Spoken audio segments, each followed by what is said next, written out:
आयुष के जितने भी प्राध्यापक हैं, हमारे शिक्षकगण हैं, उनको पूरे सम्मान सहित मैं यह आग्रह करना चाहता हूँ कि वह अपने बच्चों को आयुष की विद्या के बारे में अच्छा से अच्छा ज्ञान दे, ताकि वे बच्चे आयुष शिक्षा के लिए, चिकित्सा के लिए अपना सर्वश्रेष्ठ योगदान समाज में दें। आज का जो हमने यहाँ पर पत्रकार परिषद जो बुलाई है कि हमारे इसमें जो नेक्स्ट परीक्षा के बारे में जो अधिसूचना पहले निकाली गई थी और उसके बारे में हमारे जो भी आयुष के स्टूडेंट थे उनमें बहुत बड़ा असंतोष था। उन्होंने बहुत जगह पे उन्होंने आंदोलन भी किए थे, कई छात्र सड़क पर भी उतर आए थे, कई नहीं तो जंतर मंतर पे भी धरना आंदोलन किया था। कई बच्चों के डेलीगेशन मुझे भी मिले थे और मैं महाराष्ट्र हो या बाहर कहाँ पर भी जब हम राज्यों में जाते थे तो वहाँ पर ये स्टूडेंट मिलकर हमें ये बताते थे कि भाई नेक्स्ट परीक्षा के बारे में जो निर्णय वहाँ है उससे हमारे जैसे लड़कों के ऊपर वो अन्याय हो रहा है कि पहले हम इसके लिए तैयार नहीं थे, एकदम से हमारे सामने आ गया और हम इसके लिए प्रेपर भी नहीं थे। तो इसको लागू करने में थोड़ा विचार करना चाहिए कि जैसा कि हमारे इसमें जो निर्णय लिया गया था तो उसमें भी अलग अलग था। जैसे एलोपैथी के हमारे MBBS डॉक्टरों के लिए नेक्स्ट के लिए अलग तारीख तय की गई थी, आयुष के लिए भी अलग थी और उसमें जो डेडलाइन दिया गया था डेट का, उससे ये हो रहा था कि एक ही बैच के लड़के जिन्होंने इंटर्नशिप पहले खत्म कर ली वो तो उससे छूट गए थे, लेकिन कुछ यहाँ पर रिजल्ट लेट लगे, किसने इंटर्नशिप थोड़ी लेट ज्वाइन कर ली तो वो लोग वही एक ही बैच के कुछ लड़कों को ये नेक्स्ट की परीक्षा देना अनिवार्य हो गया था। तो इसीलिए सभी बच्चों में तक असंतोष था और इसके लिए हमने एक निर्णय लिया था कि इसके लिए एक उच्च स्तरीय समिति बनाई जाए। वो समिति से जो भी छात्रों की मांगे है या जो भी हम ये नेक्स्ट परीक्षा बच्चों को अनिवार्य करना चाहते हैं तो वो सही ढंग से होना चाहिए, किसी भी अन्याय नहीं होना चाहिए,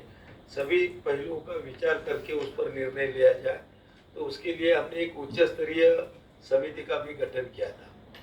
कि जिसके अध्यक्ष हमारे राष्ट्रीय आयुर्वेद संस्थान जयपुर के कुलपति प्रोफेसर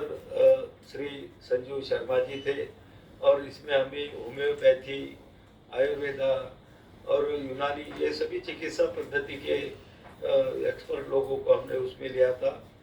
कुछ बाहर से भी कुछ एक्सपर्ट लोग जो है इसके बारे में उनको भी समिति में शामिल किया था और उसके साथ साथ में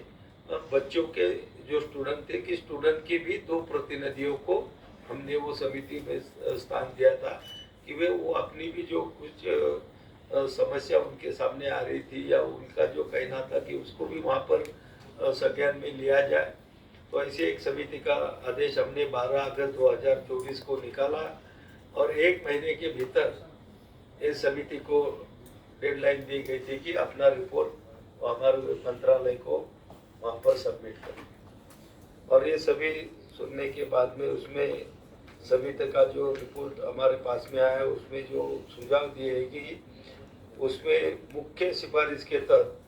जो बच्चों की मांग थी कि भाई ये जो नेक्स्ट परीक्षा का जो लागू करना है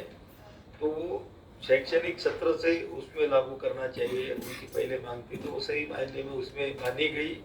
और अभी शैक्षणिक सत्र 2021-22 से जिस बच्चों ने इसमें एडमिशन लिए कि उनके लिए अब ये नेक्स्ट अनिवार्य हो गया है, तो अब बच्चों के भी संज्ञान में आएगा कि हमको ये नेक्स्ट देना है तो पहले से भी पेपर उसके लिए हो जाएंगे और उनकी मानसिकता भी बनी रहेंगी। तो वो निर्णय पहले उसमें लिया गया और समिति में ये भी सिफारिश की गई कि तो उसमें जो नेक्स्ट में जो सिफारिश की गई थी कि उसमें नकारात्मक मूल्यांकन, नेगेटिव मार्किंग का था,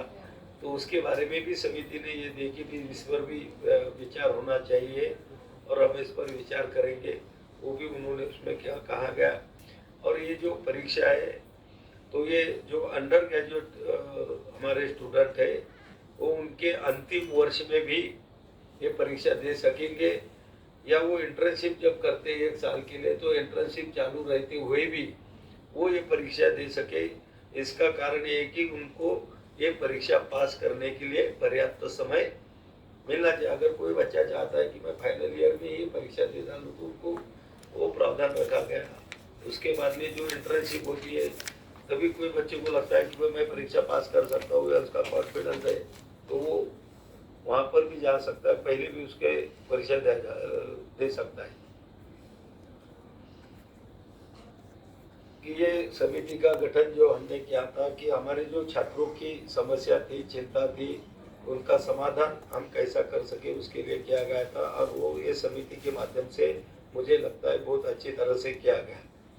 हम यह भी चाहते हैं कि देश में अच्छी गुणवत्ता की आयुष शिक्षा एवं तंत्र यहाँ पर विकसित होना चाहिए। तो जो भी हमारे डॉक्टर वहाँ से बनेंगे तो अच्छी क्वालिटी के डॉक्टर अच्छी सेवाएं लोगों को दे, और उनके माध्यम से हमारे पूरे आयुष का प्रचार प्रसार भी घरों घरों में वहाँ पर वो लोग करें। हम देश भर के सरकारी और सभी जो भी निजी कॉलेज है उनमें भी शिक्षा की गुणवत्ता को उच्च स्तर पर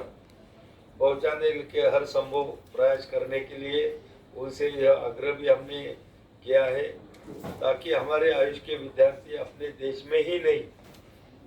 बल्कि पूरी दुनिया में आयुष क्षेत्र को शिखर पर ले जाने के लिए काम करें, और हमारे आयुष कॉलेज के छात्र जहाँ भी रहे अपनी उत्कृष्टता का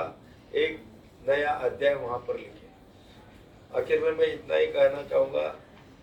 कि हमारा उद्देश्य सुनिश्चित करना है कि आयुष शिक्षा और स्वास्थ्य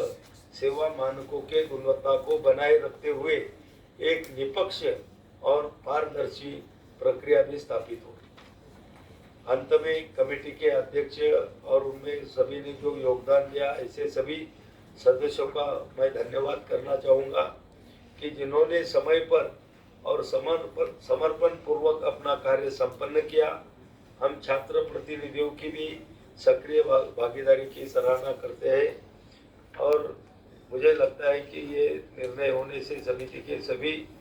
जो भी हमारे स्टूडेंट हैं जो उनको भी चिंतित थे, निश्चित रूप से उनका समाधान इस समिति की रिपोर्ट में किया गया। निश्चित रूप से वो भी खुश हो जाएंगे। उन सभी को भी मैं उनके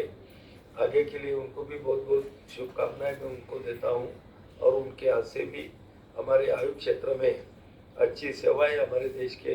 लोगों को मिलती रहेंगी। धन्यवाद।